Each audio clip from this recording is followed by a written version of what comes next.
جو شخص ایمان اور طلب ثواب کی نیت سے رمضان کے روزے رکھے گا اس کے پچھلے گناہ معاف کر دیے جائیں گے۔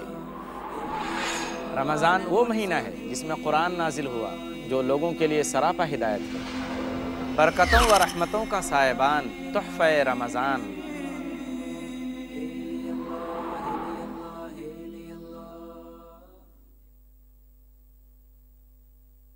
الحمد للہ رب العالمین والصلاة والسلام علی خاتم الانبیاء والمرسلین محمد وآلہ وصحبہ اجمعین۔ اما بعد رب اشرح لی صدری ویسر لی امری واحلل عقدۃ من لسانی یفقہوا قولی۔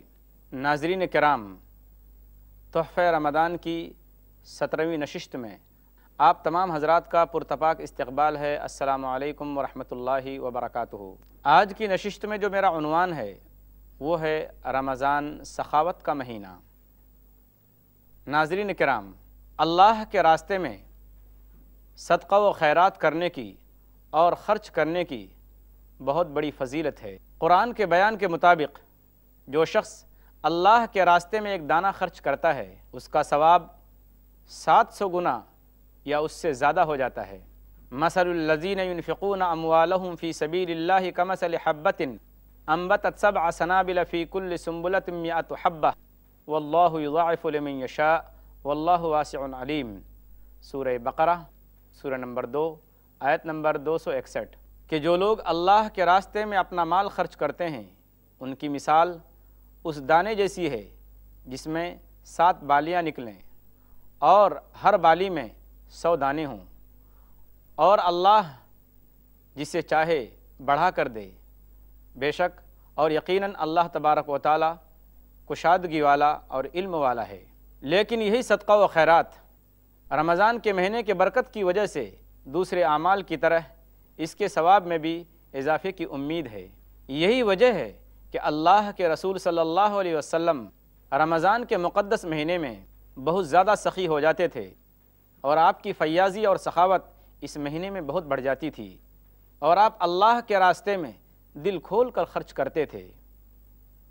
عن ابن عباس رضی اللہ عنہما قال کان النبی صلی اللہ علیہ وسلم اجود الناس بالخیر وکان اجود ما یکون فی رمضان حین یلقاہ جبریل وکان جبریل یلقاہ کل لیلۃ فی رمضان حتی ینسلخ یعرض علیہ النبی القرآن فاذا لقیہ جبرائیل کان اجود بالخیر من الریح المرسلہ۔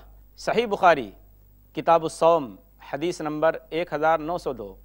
ابن عباس رضی اللہ تعالیٰ عنہما سے روایت ہے، وہ بیان کرتے ہیں کہ اللہ کے رسول صلی اللہ علیہ وسلم لوگوں کے ساتھ سخاوت اور فیاضی کرنے میں بہت آگے تھے، اور آپ صلی اللہ علیہ وسلم رمضان کے مہینے میں اور زیادہ سخی ہو جاتے تھے، اور جبریل امین ہر رات آپ سے آ کر ملتے۔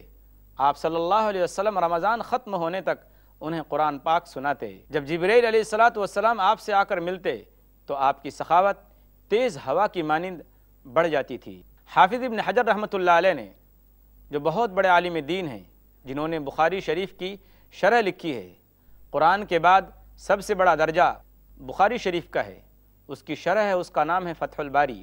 حافظ ابن حجر رحمۃ اللہ علیہ نے اس حدیث کے مطلب میں اور اس کی شرح میں لکھا ہے کہ جس طریقے سے ہوا کا فائدہ عام ہوتا ہے اور ہر ایک کو جلدی پہنچ جاتا ہے، بالکل یہی حال آپ صلی اللہ علیہ وسلم کا بھی تھا کہ آپ صلی اللہ علیہ وسلم بھی تیزی کے ساتھ زیادہ سے زیادہ لوگوں کو فائدہ پہنچاتے تھے۔ امام ابن رجب حنبلی رحمۃ اللہ علیہ نے اپنی کتاب لطائف المعارف میں لکھا ہے کہ آپ صلی اللہ علیہ وسلم کی سخاوت اور فیاضی کا دائرہ بہت وسیع تھا، بہت کشادہ تھا۔ آپ صلی اللہ علیہ وسلم لوگوں کو مال بھی دیتے تھے، پیسہ بھی دیتے تھے، علم و معرفت سے بھی آپ صلی اللہ علیہ وسلم نوازتے تھے، اور پھر اس کے علاوہ آپ صلی اللہ علیہ وسلم ہر طرح کی ضرورت لوگوں کی پوری کرتے تھے۔ یعنی جس شخص کو جس چیز کی ضرورت ہوتی آپ اسے دیتے، راستے سے بھٹکے ہوئے لوگوں کی صحیح منزل کی طرف رہنمائی فرماتے، جس کو مال کی ضرورت ہوتی اس کو مال دیتے، اور جس کو جو علم کا محتاج ہوتا اس کو علم سے نوازتے تھے۔ یہی وجہ ہے کہ اسلاف امت بھی رمضان کے مہینے میں زیادہ سے زیادہ اللہ کے راستے میں خرچ کرتے تھے۔ ناظرین محترم، انسان کی عقل مندی یہی ہے کہ وہ اللہ کے راستے میں خرچ کرے، کیونکہ جو کچھ اس نے خرچ کر دیا اللہ کے راستے میں اور خرچ کر کے بھیج دیا وہی اس کے کام آنے والا ہے، اور جو کچھ چھوڑ کے گیا، جو کچھ وہ چھوڑ کر چلا جاتا ہے دوسرے اس کے وارث بن جاتے ہیں۔ کیا فرمایا اللہ کے رسول صلی اللہ علیہ وسلم نے کہ یقول الانسان مالی مالی وہل لک من مالک یا ابن آدم ما اکلت فافنیت او لبست فابلیت او تصدقت فامضیت۔ صحیح مسلم حدیث نمبر 7420۔ اس حدیث کا ترجمہ یہ ہے کہ انسان کہتا ہے کہ میرا مال، اے آدم کے بیٹے، اے انسان، تیرا مال تو وہ ہے جو تم نے کھا کر ختم کر دیا، یا پہن کر پرانا کر دیا، یا صدقہ کر کے آگے بھیج دیا، اور باقی جو مال تو چھوڑ کر گیا ہے وہ تو تمہارے وارثوں کا ہے۔ اسی بات کو اللہ تبارک و تعالیٰ نے قرآن پاک میں اس طرح سے بیان فرمایا ہے، وَأَنفِقُوا مِمَّا جَعَلَكُمْ مُسْتَخْلَفِينَ فِيهِ فَالَّذِينَ آمَنُوا مِنْكُمْ وَأَنفَقُوا لَهُمْ أَجْرٌ كَبِيرٌ۔ سورہ حدید سورہ نمبر 57 آیت نمبر 7، کہ جس چیز کا تم کو اللہ نے وارث بنایا ہے اس میں سے تم خرچ کرو۔ تم میں سے جو لوگ ایمان والے ہیں اور انہوں نے خرچ کیا ان کے لیے بہت بڑا اجر ہے۔ جب ہم حضور اکرم صلی اللہ علیہ وسلم کی تعلیم کو دیکھتے ہیں تو ہمیں پتہ چلتا ہے کہ آپ کی تعلیمات کا اثر صحابہ کرام پر کیا پڑا۔ ابو امامہ رضی اللہ تعالیٰ عنہ کہتے ہیں آپ صلی اللہ علیہ وسلم نے صحابہ کرام سے ایک دن پوچھا، هل اصبح احد منکم اليوم صائما فسکتوا فقال ابو بکر انا یا رسول اللہ، ثم قال هل عاد احد منکم اليوم مريضا فقال ابو بکر انا یا رسول اللہ، ثم قال هل تصدق منکم احد اليوم بصدقة فسکتوا فقال ابو بکر انا یا رسول اللہ، فضحك النبي صلى الله عليه وسلم حتى استعلى به الضحك، ثم قال والذي نفسي بيده ما جمعهن في يوم واحد الا مؤمن والا دخل بهن الجنہ۔ ابو امامہ باہلی رضی اللہ تعالیٰ عنہ کہتے ہیں کہ اللہ کے رسول صلی اللہ علیہ وسلم نے ایک دن پوچھا کہ کیا آج تم میں سے کسی کا روزہ ہے؟ تو سب لوگ خاموش تھے۔ ابو بکر رضی اللہ تعالیٰ عنہ نے کہا، اے اللہ کے رسول، آج میں روزے سے ہوں۔ پھر آپ صلی اللہ علیہ وسلم نے پوچھا کہ کیا آج تم میں سے کسی نے کسی بیمار کی مزاج پرسی کی ہے؟ کسی بیمار کو آج کوئی شخص دیکھنے کے لیے گیا تھا؟ تو کسی کی طرف سے جواب نہیں آیا۔ حضرت ابو بکر رضی اللہ تعالیٰ عنہ نے کہا، اے اللہ کے رسول صلی اللہ علیہ وسلم، ہاں میں نے آج ایک بیمار کی عیادت کی ہے، میں اسے دیکھنے کے لیے گیا تھا۔ پھر آپ صلی اللہ علیہ وسلم نے سوال کیا کہ کیا آج کے دن تم میں سے کسی نے صدقہ و خیرات کیا ہے؟ صحابہ کرام خاموش تھے۔ حضرت ابو بکر رضی اللہ تعالیٰ عنہ نے کہا، اے اللہ کے رسول صلی اللہ علیہ وسلم، جی ہاں آج میں نے اللہ کے راستے میں صدقہ و خیرات کیا ہے۔ آپ صلی اللہ علیہ وسلم کو ہنسی آ گئی، اور آپ کی ہنسی سب پر واضح بھی ہو گئی، یعنی آپ کو زور سے ہنسی آئی۔ آپ صلی اللہ علیہ وسلم خوش ہو گئے۔ پھر آپ صلی اللہ علیہ وسلم نے فرمایا، خدا کی قسم جس کے قبضے میں میری جان ہے، کہ جس مومن کے اندر یہ تینوں خوبیاں جمع ہو جائیں تو اللہ تبارک و تعالیٰ ان خوبیوں کے بدلے اس کو جنت میں داخل کرے گا۔ کیسے پیارے تھے اللہ کے یہ لوگ، کیسے اچھے بندے تھے اللہ کے، کہ جنہوں نے حضور اکرم صلی اللہ علیہ وسلم کی بات سنی اور اس پر عمل کیا۔ اللہ کے رسول صلی اللہ علیہ وسلم نے ایک اور حدیث میں اس طرح سے بیان فرمایا ہے، حضرت علی رضی اللہ تعالیٰ عنہ اس حدیث کے راوی ہیں۔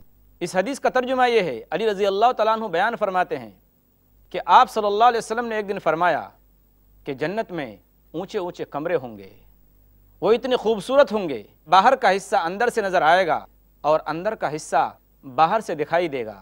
ایک دیہاتی نے سوال کیا، اے اللہ کے رسول صلی اللہ علیہ وسلم، یہ خوبصورت اور اونچے اونچے کمرے اور روم کن لوگوں کو ملیں گے؟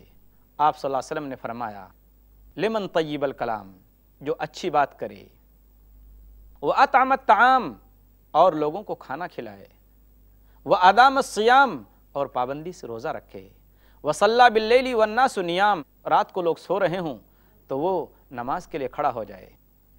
اس حدیث کے اندر جن خوبیوں کے مالک لوگوں کو ان کمروں کا مستحق قرار دیا گیا ہے، ان تمام خوبیوں کو پانے کا موقع ایک مسلمان کے لیے رمضان ہی کا مہینہ ہے، کہ رمضان کے مہینے میں آدمی اپنی زبان کی حفاظت کرتا ہے اور پھر رمضان کے روزے پابندی سے رکھتا ہے۔ وَصَلَّى بِاللَّيْلِ وَالنَّاسُ نِيَامٌ، اور جب لوگ رات کو سو رہے ہوں تو وہ نماز پڑھے۔ گویا رمضان مبارک بہت ساری خوبیوں کا مہینہ ہے۔ اس مہینے کے اندر اللہ کا بندہ زیادہ سے زیادہ صدقہ کرے، زیادہ سے زیادہ خیرات کرے اور حضور اکرم صلی اللہ علیہ وسلم کی سنت پر عمل کرے۔ ناظرین کرام، حضور اکرم صلی اللہ علیہ وسلم نے صدقہ و خیرات کرنے پر کس کس طرح سے ابھارا ہے؟ آپ صلی اللہ علیہ وسلم نے فرمایا کہ اتقوا النار ولو بشق تمرۃ فمن لم یجد فبکلمۃ طیبۃ۔ صحیح مسلم حدیث نمبر 2349۔ اس حدیث کا ترجمہ یہ ہے کہ اے لوگو، جہنم کی آگ سے بچو، چاہے کھجور کے ایک ٹکڑے ہی کے ذریعے کیوں نہ ہو۔ اگر کسی کے پاس کھجور بھی نہ ہو کسی کو دینے کے لیے، تو وہ اچھی بات کرے، اچھی بات کے ذریعے صدقہ کرے اور پھر اپنے آپ کو جہنم کی آگ سے بچائے۔ اسی تعلیم کا اثر تھا کہ صحابہ کرام صدقہ و خیرات میں بڑھ چڑھ کر حصہ لیتے تھے۔ ایسے لوگوں کی اللہ نے تعریف فرمائی ہے کہ وَيُطْعِمُونَ الطَّعَامَ عَلَىٰ حُبِّهِ مِسْكِينًا وَيَتِيمًا وَأَسِيرًا، سورہ دہر، سورہ نمبر 76، آیت نمبر 8۔ اس آیت کا ترجمہ یہ ہے کہ یہ لوگ ضرورت مند ہونے کے باوجود مسکینوں کو، یتیموں کو اور قیدیوں کو کھانا کھلاتے ہیں، یعنی خود ضرورت پڑتی ہے، اس کے باوجود یہ دوسروں کو ترجیح دیتے ہیں۔ اللہ تبارک و تعالیٰ نے سورہ حدید، سورہ نمبر 57 اور آیت نمبر 10 کے اندر ان لوگوں کی تعریف اس طرح سے بیان فرمائی ہے، وَيُؤْثِرُونَ عَلَىٰ أَنفُسِهِمْ وَلَوْ كَانَ بِهِمْ خَصَاصَةٌ۔ سورہ حشر، سورہ نمبر 59، آیت نمبر 9 میں اس طرح سے بیان فرمائی ہے کہ یہ لوگ اپنے آپ پر دوسروں کو ترجیح دیتے ہیں، دوسروں کو پہلا درجہ دیتے ہیں اور خود تنگی اور تکلیف برداشت کرتے ہیں۔ ناظرین کرام، رمضان کا یہ مقدس مہینہ گزر رہا ہے، اگر آپ کے دل میں نیکی کا جذبہ پیدا ہو رہا ہے، اللہ کے راستے میں 2 روپے، 1 روپیہ یا جو بھی اللہ نے آپ کو طاقت دی ہے اس کے مطابق خرچ کرنے کا جذبہ پیدا ہو رہا ہے تو ضرور کیجئے۔ یاد رکھیے یہ دن گزر جائیں گے اور پھر ایسا نہ ہو کہ اگر آپ نے اللہ کے راستے میں اس مبارک مہینے میں خرچ کر کے بلند مرتبہ حاصل نہ کیا تو ایسا نہ ہو کہ وہ دن آ جائے کہ موت کا فرشتہ آپ کے سر پہ آ کے کھڑا ہو اور پھر آپ کو پچھتانا پڑے۔ اس وقت آپ اللہ سے یہ فریاد کریں، رب لولا اخرتنی الی اجل قریب فاصدق واکن من الصالحین، سورہ منافقون، سورہ نمبر 63، آیت نمبر 10، کہ اے میرے رب تو مجھے تھوڑی مہلت کیوں نہیں دیتا تاکہ میں صدقہ کر کے نیک لوگوں میں ہو جاؤں۔ ظاہر بات ہے اس وقت پھر کسی کو مہلت نہیں ملے گی۔ اسی لیے فارسی شاعر نے ایک شعر کہا ہے کہ ہر چداری خرچ کن در راہ او لن تنالوا البر حتی تنفقوا، کہ جو کچھ اللہ تبارک و تعالیٰ نے تم کو دیا ہے اس کو اللہ کے راستے میں خرچ کرو، تبھی تم نیکی کو پا سکتے ہو، نیکی کو پہنچ سکتے ہو اور کامیابی اور بلندی کے درجے کو پہنچ سکتے ہو۔ اور اللہ تبارک و تعالیٰ کا یہ حکم سب کے لیے ہے کہ لینفق ذو سعۃ من سعتہ ومن قدر علیہ رزقہ فلینفق مما آتاہ اللہ، سورہ طلاق، سورہ نمبر 65، آیت نمبر 8۔ اس آیت کا ترجمہ یہ ہے کہ تم میں سے جو مالدار ہے وہ زیادہ خرچ کرے اور جس کی روزی تنگ ہو وہ اتنے میں سے خرچ کرے جتنا اللہ نے اسے دے رکھا ہے، یعنی ہر شخص کو خرچ کرنا ہے۔ جو زیادہ مال والا ہے وہ اپنی حیثیت کے مطابق خرچ کرے اور جو کم مال والا ہے، جس کی روزی کم ہے، جس کی روزی میں تنگی ہے، وہ اپنی طاقت اور حیثیت کے مطابق خرچ کرے، لیکن خرچ کرنے سے کوئی پیچھے نہ ہٹے۔ غزوہ تبوک کا موقع ہے، سخت تکلیف کا زمانہ ہے، سخت گرمی کا موسم ہے، آسمان سے انگار برس رہے ہیں، گویا مئی جون کا مہینہ ہو، اور اس موقع پر لگ بھگ 800 کلومیٹر دور کے سفر پر جانا ہے، اور آپ صلی اللہ علیہ وسلم مسجد نبوی کے اندر کھڑے ہو کر اعلان کر رہے ہیں کہ ہر شخص اپنی طاقت کے مطابق اللہ کے راستے میں خرچ کرے، اللہ کے راستے میں دے۔ روپیوں کی ضرورت ہے، سواریوں کی ضرورت ہے، ہر شخص اپنی اپنی طاقت کے مطابق لے آ رہا ہے۔ وہاں اللہ کے 2 بندوں کا قصہ دیکھیے، حضرت ابو بکر اور حضرت عمر رضی اللہ تعالیٰ عنہما کا، کہ یہ دونوں حضرات بھی اپنے اپنے گھر جاتے ہیں۔ حضرت عمر رضی اللہ تعالیٰ عنہ اپنے گھر جا کر اپنے مال کا آدھا حصہ کرتے ہیں، ہر چیز کا آدھا آدھا حصہ، اور لے کر اللہ کے رسول صلی اللہ علیہ وسلم کی خدمت میں حاضر ہوتے ہیں۔ اللہ کے رسول صلی اللہ علیہ وسلم پوچھتے ہیں ما ابقیت لأہلک، کہ اے عمر تو نے اپنے گھر والوں کے لیے کیا چھوڑا؟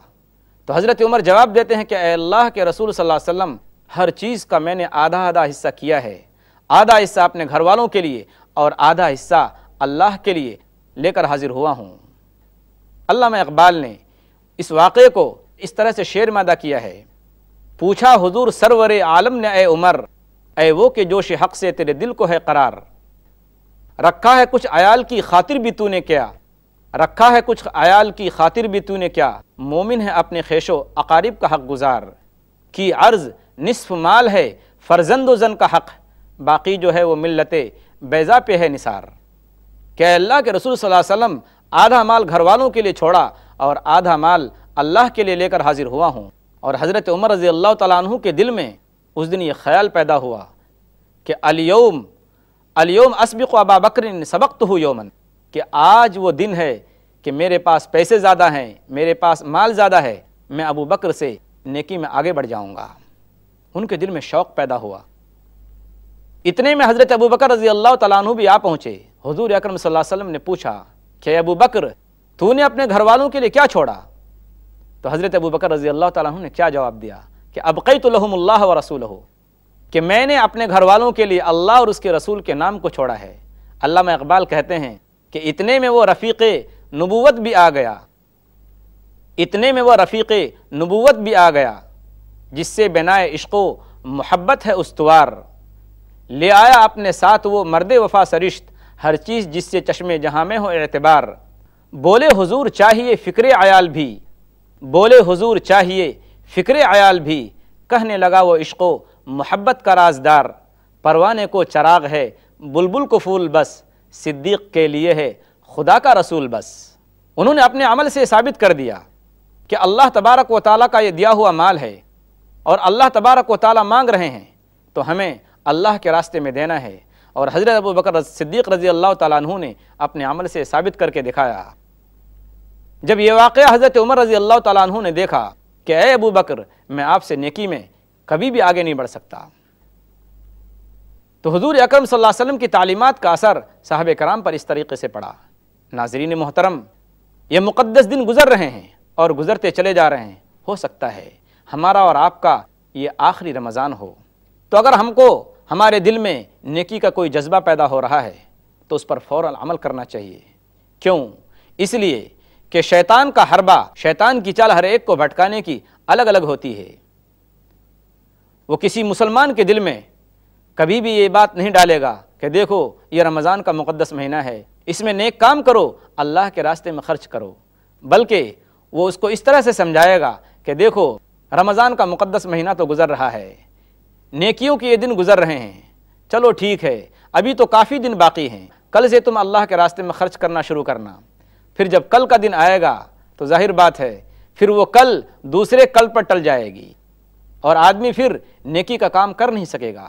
پہلے تو یہی نہیں معلوم کہ کل تک وہ آدمی زندہ رہے یا نہیں، یا ہو سکتا ہے کہ کل تک وہ زندہ رہا لیکن ہو سکتا ہے کل اس کے اندر نیکی کرنے کا جذبہ پیدا نہ ہو۔ چلیے ٹھیک ہے، ہم نے مان لیا کہ کل تک وہ زندہ بھی رہا اور نیکی کرنے کا اس کے اندر جذبہ بھی پیدا ہوا، لیکن ہو سکتا ہے کہ کل اس کا سچویشن صحیح نہیں ہو، اس کے حالات صحیح نہیں ہوں، اس کے پاس خرچ کرنے کے لیے پیسہ نہ ہو۔ تو اس لیے آدمی کے دل میں جب بھی نیک کام کرنے کا خیال پیدا ہو، جذبہ پیدا ہو، اس نیک کام کو آدمی ٹلائے نہیں۔ نیکی کا جذبہ اللہ کی طرف سے ایک مہمان کی مانند ہے، وہ ہماری اور آپ کی اصلاح کے لیے آیا ہے۔ مثال کے طور پر اگر یہ جذبہ پیدا ہوا کہ چلو آج میری جیب میں 1 روپیہ ہے اور ایک فقیر سامنے میں نے دیکھا جو ضرورت مند ہے، اب دل میں جذبہ پیدا ہو رہا ہے کہ چلو 1 روپیہ جیب میں سے نکال کر اس فقیر کو صدقہ کر دو، لیکن ساتھ ہی دل میں دوسری طرف یہ بات بھی آئی یہ صدقہ دینا کوئی ضروری تو ہے نہیں، اب اس کو ٹلا دیا، تو ظاہر بات ہے یہ اس کی قدر نہیں کی، اب وہ جذبہ دوسرے دن پیدا نہیں ہوگا۔ اس لیے جب بھی آدمی کے دل میں نیکی کا جذبہ پیدا ہو تو اس میں تاخیر نہ کرے، دیری نہ کرے، کیا معلوم کل تک ہم زندہ رہیں یا نہیں، کیا معلوم پھر کل ہمارے حالات صحیح ہوں یا نہیں۔ اس لیے جو بھی کام کرنا ہو نیکی کا اور خیر کا، آدمی جلدی سے جلدی کر لے۔ یہی بات ہے جو اللہ تبارک و تعالیٰ نے قرآن پاک کی اس آیت میں بیان فرمائی ہے کہ وَسَارِعُوا إِلَىٰ مَغْفِرَةٍ مِّن رَبِّكُمْ، کہ اے لوگو نیکی کے کام کی طرف جلدی کرو اور اپنے رب کی مغفرت کی طرف جلدی کرو۔ اور دوسری جگہ فرمایا کہ فَاسْتَبِقُوا الْخَيْرَاتِ، کہ اے لوگو نیک کام میں جلدی کرو، تاخیر مت کرو۔ اس لیے رمضان کے دن کو اور رمضان کے مقدس مہینے کو آدمی غنیمت سمجھے، اور زیادہ سے زیادہ نیکیاں کما کر اور زیادہ سے زیادہ اللہ کے راستے میں صدقہ و خیرات کر کے اپنے ثواب میں اضافہ کر لے، اپنی نیکیوں میں اضافہ کر لے۔ اللہ تبارک و تعالیٰ نے بندوں کو ابھارتے ہوئے کہا ہے کہ وَمَا لَكُمْ أَلَّا تُنْفِقُوا فِي سَبِيلِ اللَّهِ وَلِلَّهِ مِيرَاثُ السَّمَاوَاتِ وَالْأَرْضِ، سورہ حدید سورہ نمبر 57 آیت نمبر 13۔ اس آیت کا ترجمہ یہ ہے کہ اے لوگو تمہیں کیا ہو گیا ہے، تم اللہ کے راستے میں خرچ نہیں کرتے ہو، آخر کیا بات ہے؟ تم یہ مال جمع کر کے رکھ رہے ہو، تو کیا تمہیں معلوم نہیں کہ یہ مال جو تم جمع کر کے رکھ رہے ہو یہ تمہارے ساتھ جانے والا نہیں ہے؟ اصل مال تو تمہارا وہی ہے جو تم اللہ کے راستے میں خرچ کرو، مسکینوں کی مدد کرو، غریبوں کی مدد کرو اور محتاجوں کی ضرورت کو پوری کرو۔ وَمَا لَكُمْ أَلَّا تُنْفِقُوا فِي سَبِيلِ اللَّهِ وَلِلَّهِ مِيرَاثُ السَّمَاوَاتِ وَالْأَرْضِ، آسمان و زمین کی جو میراث ہے وہ اللہ ہی کے لیے ہے۔ اور اللہ تبارک و تعالیٰ نے دوسری جگہ ابھارتے ہوئے لوگوں سے کہا ہے کہ وَآتُوهُم مِّن مَّالِ اللَّهِ الَّذِي آتَاكُمْ، کہ اے لوگو یہ جو تمہارے پاس مال ہے یہ اللہ کا دیا ہوا ہے، اگر تم اس کو اللہ کے راستے میں خرچ کرو گے تو اللہ کا دیا ہوا مال کم نہیں ہوگا۔